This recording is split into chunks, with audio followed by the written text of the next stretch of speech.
అస్మద్గురుభ్యో నమః. శ్రీమాత్రే నమః. ఆడవారు ఇప్పుడు మనం చెప్పుకోబోయే విషయాలు గనక వినకపోతే చాలా నష్టపోయినట్టే. ఎందుకంటే కొన్ని విషయాలు ఖచ్చితంగా తెలుసుకుని తీరాలి. కొన్ని తెలిసి తెలియని మన పనుల వల్ల మనకే చాలా నష్టం కలుగుతుంది కాబట్టి ఆడవారు ఖచ్చితంగా కొన్ని విషయాలు తెలుసుకునే తీరాలి. ఆ విషయాలేంటో మనం ఈ వీడియోలో తెలుసుకుందాం. సరే, మనకి ఆడవాళ్ళకి పూజలు, గుళ్ళు ఇవంటే వ్రతాలు ఇవంటే చాలా ఇష్టం కదా! కానీ మనలో చాలామంది నిత్య పూజ చేసుకుంటాం. చేసుకోవడం కూడా మనకి వీలుండదు పొద్దున్నే చేసుకోవడానికి. కొంతమంది ఏం చేస్తారంటే ఆఫీస్‌కి భర్త, పిల్లలు అందరూ వెళ్ళిపోయాక చక్కగా కూర్చొని చేసుకుంటారు. అది చాలా మంచిదే. కానీ చేసుకోవడం కూడా ఎప్పుడో 12 గంటలకు కాదు చేసుకుండేది. ఎట్టి పరిస్థితులలోనూ 11 గంటల లోపే పూజ పూర్తయిపోవాలి. అలా పూర్తి చేసుకుంటేనే ఆ తర్వాత 10 దాటాక 11 దాటాక ఏ పూజ చేయకూడదు. వీలు కుదిరి కూడా లేట్‌గా పూజలు చేస్తే ఆ పూజకి మాత్రం ఎటువంటి ఫలితం ఉండదు. చేద్దాంలే, చూద్దాంలే అంటే పరమాత్మ కూడా మన కష్టానికి చేద్దాంలే, చూద్దాంలే అనే అనుకుంటాడు. ఎందుకని? ఆయన కావాలని మన మీద పంతం కాదు. మనకున్నటువంటి శ్రద్ధ, భక్తి, విశ్వాసము వీటి మీదే మన యొక్క ఫలితం కూడా ఆధారపడి ఉంటుంది. అలాగే మామూలుగా బ్రాహ్మీ ముహూర్తంలో పూజ చేసే వాళ్ళకి ఎటూ మంచి ఫలితమే వస్తుంది. మరి దీపారాధన ఉదయము చెయ్యాలి, సాయంకాలం చెయ్యాలి మామూలుగా అయితే. కానీ కొంతమందికి ఉదయం దీపారాధన పని ఒత్తిడిల వల్ల కుదరదు. ఒకవేళ ఉదయం దీపారాధన పని ఒత్తిడి వల్ల కుదరకపోతే సాయంకాలం దీపారాధన రెట్టింపు పుణ్య ఫలితాన్ని ఇస్తుంది. అలాగే స్త్రీలు భోజనం చేసే సమయంలో ఎట్టి పరిస్థితులలోనూ కాళ్ళు ఊపకూడదు. అందుకనే పూర్వకాలం కింద చక్కగా కూర్చుండేవారు. అందరూ భోజనానికి కిందే కూర్చుండేవారు. ఇప్పుడు డైనింగ్ టేబుల్ కల్చర్ వచ్చాక టేబుల్స్ మీద తింటున్నారు. తినొచ్చు, తప్పులేదు. కానీ కాళ్ళు ఊపుకుంటూ అస్సలు ఎప్పుడూ ఉండకూడదు. భోజనం చేసేటప్పుడే కాదు, మామూలుగా కూడా స్త్రీ మామూలుగా కూర్చున్నప్పుడు కూడా కాళ్ళు ఊపడం అన్నది ఎప్పుడూ చేయకూడదు. ఏ స్త్రీ అయితే కాళ్ళు ఊపుతూ ఉంటుందో ఆ ఇల్లు సర్వదరిద్రాలకు నిలమైపోతుంది. ఎందుకంటే స్త్రీ ఇల్లాలు అంటేనే లక్ష్మీ స్వరూపం. మరి అటువంటి ఆవిడ కాళ్ళు ఊపుతూ ఉంటే లక్ష్మీదేవికి చాలా కోపం వస్తుందన్నమాట.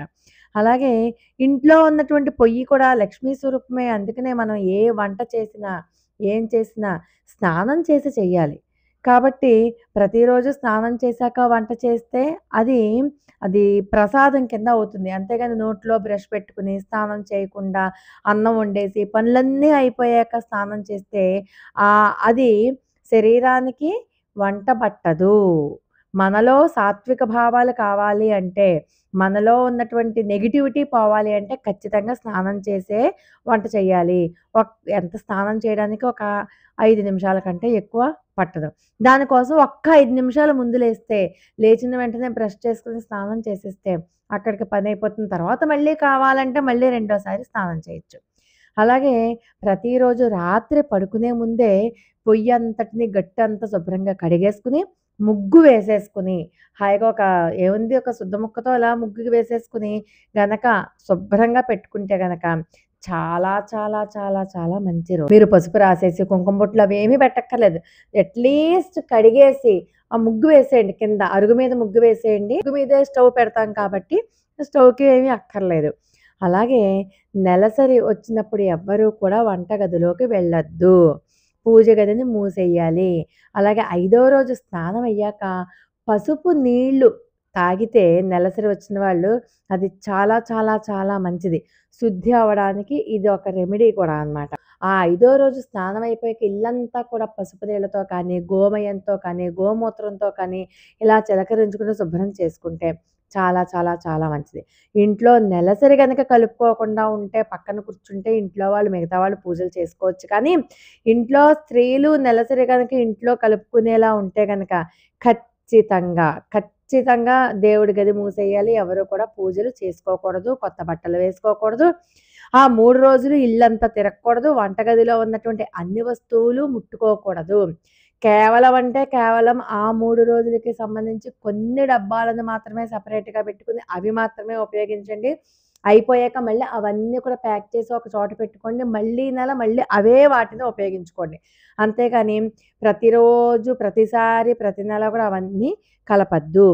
అలాగే ఇల్లంతా శుభ్రం చేసుకుంటే దా పనిలో భాగంగా చక్కగా బెడ్‌షీట్లు, డోర్ మ్యాట్లు అవన్నీ శుభ్రం చేసుకోవాలి. అవన్నీ కొత్తవేసేసుకోవాలనమాట.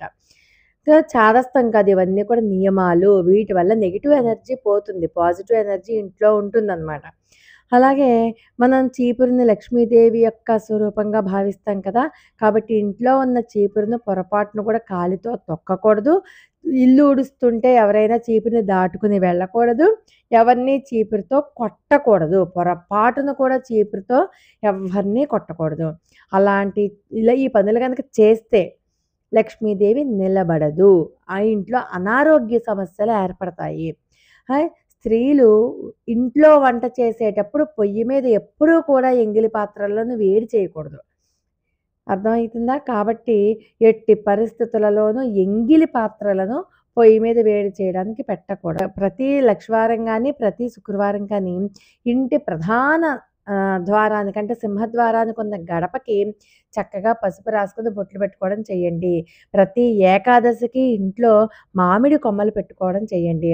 అలా చేస్తే పాజిటివ్ ఎనర్జీ ఉంటుంది. ఇంట్లో మాపు పెట్టేటప్పుడు ఖచ్చితంగా సాల్ట్ తోటి ఇల్లంతా మాప్ పెట్టుకోండి. తడిగుడ్డ పెట్టుకోండి. ఏ స్త్రీ అయితే తన భర్తని బాగా చూసుకుంటుందో, తన భర్తకి వేళకి కాఫీ, టిఫిను, భోజనం అలాగే సకల సౌకర్యాలు ఆయనకి ఏ ఇబ్బంది కలగకుండా చూసుకుంటుందో, ఆ ఇంట్లో లక్ష్మీదేవి తాండవిస్తుంది. అంతేకాదు చాలామంది ఇప్పుడు జుట్టు విరబోసుకొని తిరగడం ఫ్యాషన్ అయిపోయింది. ఏ స్త్రీ అయితే జుట్టుని విరబోసుకొని తిరుగుతుందో, ఆ స్త్రీ ఖచ్చితంగా దౌర్భాగ్యాన్ని అనుభవిస్తుంది. కాబట్టి స్త్రీ ఎప్పుడూ కూడా జుట్టు విరబోసుకోకూడదు. ఒక రబ్బర్ బ్యాండో, క్లిప్పో, ఏదో ముడి వేసుకోవడమో ఏదో ఒకటి చెయ్యాలి. లేకపోతే జడేసుకుంటే ఇంకా చాలా మంచిది. సాయంకాలం 6 దాటిన తర్వాత ఎట్టి పరిస్థితులలోనూ చీపురు ముట్టుకోకూడదు. ఇంటిని శుభ్రం చెయ్యకూడదు. సాయంత్రం సమయంలో ఎవరైతే ఇంటిని ఊడుస్తూ ఉంటారో ఆ ఇంట్లోకి దౌర్భాగ్యం జ్యేష్ఠాదేవి ప్రవేశిస్తుంది. ధనధాన్యాలకి కొరత ఏర్పడుతుంది. కాబట్టి సూర్యాస్తమయానికి ముందే ఇల్లు ఊడ్చుకోవాలి అంటే ఇల్లు ఊడ్చేసుకోండి. అలాగే అన్నం తినే సమయంలో అన్నం మెతుకులు ప్లేటు చుట్టూ పడకుండా చూసుకోండి. అన్నం మెతుకులు ఎవ్వరూ తొక్కకూడదు. అలాగే అన్నం తినేసాక ఆ చేతిని ఆ ప్లేట్‌లోనే కడుక్కోకూడదు. అన్నం తిన్న ప్లేటు ఎండిపోకుండా చూసుకోండి. అన్నం తినే ప్లేట్ గనక ఎండిపోతే ఆ ఇంట్లో దరిద్ర దేవత తాండవిస్తుంది. అందుకనే ఎవరు తిన్న ప్లేటు వాళ్ళు వెంటనే కడిగేసుకుంటే ఆ సమస్యే రాదు.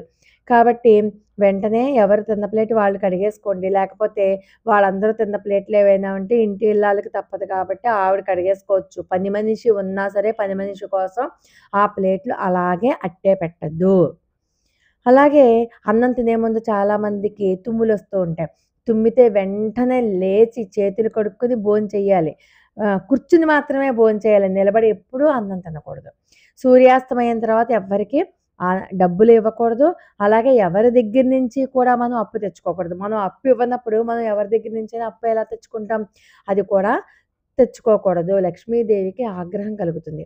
అలాగే సాయంత్రం సమయంలో తులసి మొక్కకి నీరు పోయకూడదు. తులసి మొక్కకి నీరు పొయ్యాలి అంటే కేవలం ఉదయం సమయంలోనే పొయ్యాలి. అది కూడా 11 గంటల లోపే. ఒకే సమయంలో పోయాలి. ప్రతిరోజు ఏ సమయంలో పోస్తున్నామో అదే సమయంలో రోజు గనక తులసి మొక్కకి పోస్తే అది చాలా మంచిది.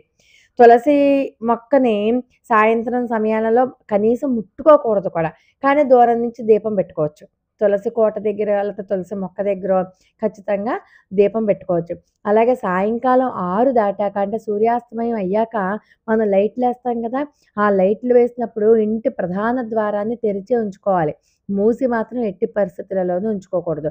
అంటే సాయంత్రం సమయంలో మెయిన్ డోర్ మూసి ఉంచితే లక్ష్మీదేవి ఎలా వస్తుంది లోపలికి? అందుచేత సాయంత్రం సమయంలో మెయిన్ డోరు ఓపెన్ చేసే ఉంచాలి. అలాగే సాయంత్రం సమయంలో ఆడవాళ్ళు ఎట్టి పరిస్థితుల్లోనూ పడుకోకూడదు. ఎవరూ పడుకోకూడదు. ఆడవాళ్ళు ఎట్టి పరిస్థితులలోనూ నిద్రపోకూడదు సూర్యాస్తమయం సమయంలో. అదే సూర్యాస్తమయం అవుతున్న సమయంలో ఏమీ తినకూడదు. అది దాటిపోయాక తినొచ్చు. అలాగే ఇంటి గడప మీద కూర్చోవడం కానీ, ఇంటి గడప మీదనే తొక్కడం కానీ, ఇంటి గడప మీద తుమ్మడం కానీ చేస్తే కోరి కోరి దరిద్రాన్ని తెచ్చుకున్నట్టే. చాలామంది మంచాల మీద కూర్చొని భోజనం చేస్తారు. ఒళ్ళో కంచం పెట్టుకుని భోజనం చేస్తారు. ఇది ఇంటికి దరిద్రాన్ని తీసుకొస్తుంది. చాలామంది ఆడవాళ్ళు ఆభరణాలు పెట్టుకునేటప్పుడు బంగారు ఆభరణాలు, వెండి ఆభరణాలు పెట్టుకునేటప్పుడు ఏం చేస్తారు? శీలలు ఏమైనా పడిపోతాయేమోనని చెప్పి మంచం మీద ఆభరణాలు పెట్టుకొని మంచం మీద కూర్చుని పెట్టుకుంటారు. అలా మంచం మీద గనక బంగారము, వెండి పెడితే మాత్రం ఆ ఇంట్లో పేదరికం అప్పటినుంచి మొదలవుతుంది. దరిద్రం మొదలవుతుంది. ముగ్గు వేయడం చాలా లక్ష్మీప్రదం. ముగ్గులో లక్ష్మీదేవి కొలువై ఉంటుంది. కాబట్టి ప్రతిరోజు ఇంటి గుమ్మం శుభ్రం చేసుకుని తప్పకుండా ముగ్గు వేసుకోవాలి. అటువంటి ఇంట్లో లక్ష్మి ఎప్పుడూ కూడా నిలిచే ఉంటుంది. స్త్రీలను లక్ష్మీదేవితో పోలుస్తారు కాబట్టి ఎట్టి పరిస్థితులలోనూ పొరపాటును కూడా స్త్రీలు అపశకునాలు మాట్లాడకూడదు. అమంగళకరమైనటువంటి మాటలు మాట్లాడకూడదు. పెళ్ళైన స్త్రీలు చాలా పెందరగానే లేవాలి. అంతేగాని పొద్దెక్కేదాకా పడుకోకూడదు. పెళ్ళైన స్త్రీలు త్వరగా నిద్ర లేవాలి. రాత్రి సమయంలో ఎక్కువగా మేలుకోకూడదు.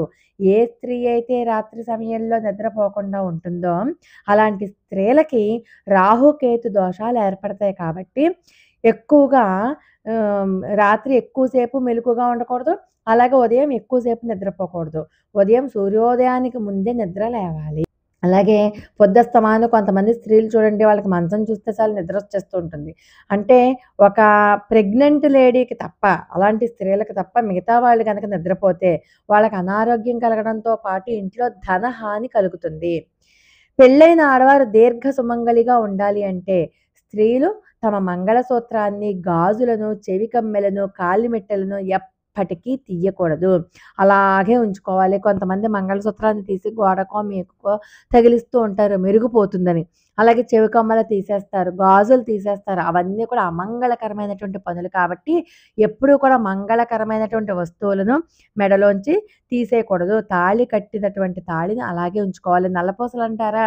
మీరు నల్లపూసలు వేసుకుంటారు, తీస్తారు కాబట్టి నల్లపూసలు కాదు. ఓన్లీ మంగళసూత్రం మాత్రం ఎట్టి పరిస్థితులలోనూ మెడలోంచి తీయకూడదు. లోకా సమస్త సుఖినో భవంతు. మరొక అద్భుతమైన వీడియోతో మళ్ళీ కలుసుకుందాం. అంతవరకు నమస్కారం.